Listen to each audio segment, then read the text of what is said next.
If you're struggling to get music students, it's not because you're not good enough, it's because no one knows why they should pick you. You might assume that offering lessons to everyone, so all ages, all styles, all genres, gives you the best shot at getting students. But it actually makes things way harder, because when you try to appeal to everyone, you stand out to no one. The students who are looking for a teacher that specializes in their exact needs will scroll right past you. In this video, I'll give you a simple 3-step framework to attract your ideal students, so you stop wasting time on people who aren't the right fit and start working with students who actually value what you offer. Step 1, pick one student category. Broadly speaking, there are 3 main categories of students, and to have the most success in attracting the right students for you, you should pick one. The first category is adult beginners. So anybody over the age of like 18 who's been playing for a year or less. There are tons of adults out there who have always wanted to play an instrument but never got the chance. They're eager, they're motivated, and they're willing to pay well because they're investing in themselves. The second category is non-beginners, so intermediate and more advanced musicians. These students already play, but maybe they're stuck in a plateau. They need a specialist to help them break through to that next level. If you're an experienced musician, this is where you can charge premium rates, because let's be honest, there are less people who can solve higher level musical problems. If you can, you're valuable. The third category is kids. Teaching children is a massive opportunity, but here's the key. When you teach children online, you're not marketing to them, you're marketing to their parents. And parents will invest in quality education for their kids. The challenge is you need patience. You need a structured curriculum, especially when teaching online. And in some places, you even need special certifications and or safeguarding checks or working with children's checks. But if you love working with kids, this can be an incredibly profitable category. Now, even within these 3 categories, you still need to narrow down your focus with step 2. But before we get to that, there's something even more important that most teachers overlook. Your experience level matters. So how do you decide which category to focus on? Well, a big part of it is going to come down to your experience level. If you're just starting out, teach beginners. Period. There are way more of them, and you don't need to be an expert to help someone, start playing their first song or just getting comfortable with their instrument. But if you've been playing professionally for years, you have something a lot of musicians don't, which is a specialized skill set. And that's where you can charge a little bit more. Because the more niche your expertise, the fewer people there are who can teach it. When I started teaching online, I didn't try to teach everyone. I focused on intermediate drummers, players who had been stuck in a plateau for a few years, and they needed a clearer path to get to a more advanced level, because I'd already been through that struggle myself, so I knew exactly how to help them. So you should ask yourself, where does your experience put you? Who can you really help? That's who you should be teaching. And that leads us to the next key step, which is figuring out your specialty. Just picking a category isn't enough, and if you stop there, you'll still struggle to stand out. If this is making you rethink a little bit how you teach, imagine what you'll learn in the next video. So subscribe now so you don't miss out. By the way, my name's Jacob Evans, and I built a 6-figure business teaching drums online, and now I'm helping musicians generate more income and more freedom through online teaching. Step 2. Find your specialty. Picking a student category, kids or adults or experienced players, is a good start, but it's not enough. Within any of these groups, there are endless skill levels, learning styles, and goals. So what you want to do is choose a specific specialty, and that's what really sets you apart. So for example, a guitarist, right, could specialize in blues soloing or technical metal riffs or fingerstyle acoustic playing. A drummer might focus on jazz improvisation or gospel chops or performance skills, right? Each of these specialties speaks directly to a certain type of player. So when they see you, they know you're exactly what they've been looking for.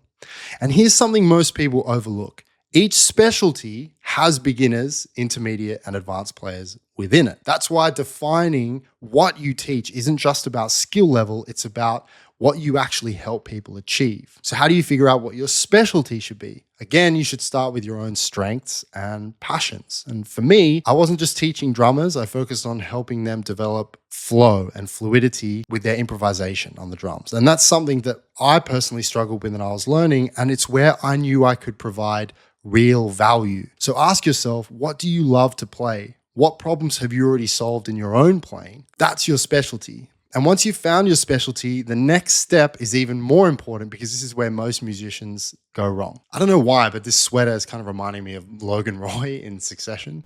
Off. Step 3, solve one problem. So instead of focusing on one clear solution, musicians often spread themselves too thin and they try and teach everything to everyone. A guitarist who wants to master blues soloing isn't struggling with the same things as a classical guitarist preparing for an audition. There may be some crossover, of course, with skills like technique or ear training, but their goals, their mindset, and even their learning processes can be completely different. Key to success is solving one clear problem. So how do you choose that problem? Again, you're looking for the overlap between your own strengths and experience and the problems that your ideal students want to overcome. For me, I designed a 3-month coaching program aimed at helping intermediate drummers break free from stiff robotic playing and develop flow in their improvisation. That was the problem that I was solving for. And once I'd honed in on that, everything clicked. When you focus on one key problem, you'll resonate the most with students who have that problem, and they will trust you to be able to solve it. This is really, really important. People will sign up for lessons with you when you're able to describe the problems that they're experiencing better than they can. If you're not sure what problem to solve, the best way to figure it out is to actually ask your potential students, okay? Because once you know exactly what problem you solve, everything else falls into place. Your content, your lessons, and the students you attract. You're solving one problem for a specific group of people and then finding those people instead of constantly adjusting your lessons for different skill levels, styles, and goals. That also means you can create reusable resources like lesson plans and video exercises and practice routines that apply to all of the students you're teaching. You teach more efficiently, students get better results, and you can take on more students without burning out. So here are some examples of exactly what I'm talking about, okay? These are sort of one-liners describing what it is people do, what they specialize in to their potential students. And you want to use the 3 steps to come up with this framework for yourself. So the first one here, I show intermediate saxophonists how to improvise over jazz standards with ease. Now, it's clear what the category is, okay? It's not beginners. Beginners are generally not starting with jazz improvisation. The specialization is jazz saxophonists, right? And the problem that we're solving for here is improvising over jazz standards. This next one here, helping professional classical violinists develop confidence in an orchestral setting, okay? Again, the category is non-beginners, right? Professional violinists in this case. The specialization is classical, okay, orchestral playing. And the problem we're solving for is developing that performance confidence, right? This is more of a higher level targeting here. This next one, I get young drummers playing their first songs the fun way, okay? Category is kids, right? Under 18 beginners. The specialty is teaching in a fun way, okay? And the problem that we're solving for is obviously getting those kids started, getting them playing their first songs. I help intermediate metal guitarists master intricate high-speed picking techniques. Okay, so again, even within guitar, there's a lot of different categories. This person is focused on metal is their kind of specialty, and intermediate is the category, and also the problem that we're solving for are more of the technical skills required in that style of music. This last one here, teaching classical pianists how to break free from only reading sheet music and start playing by ear. Okay, so again, the category here is clearly non-beginners. The specialty is classical, right? More of a classical focus.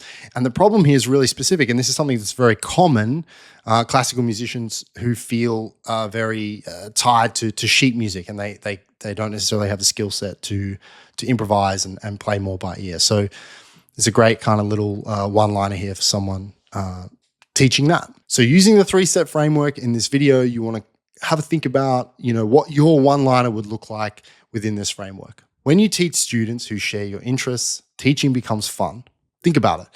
If you're a jazz drummer, wouldn't you rather teach someone who wants to learn jazz than a kid who's only in lessons because their parents force them? When you teach people who are already into what you love, it's not a chore, it's exciting. And when you're excited, your students get better results. And when your students get better results, your reputation grows. And when your reputation grows, you can charge more, you can work with better students and actually enjoy teaching. Now, I want to hear from you. What kind of students do you enjoy working with? Or drop your one-liner in the comments below. I reply to every single one.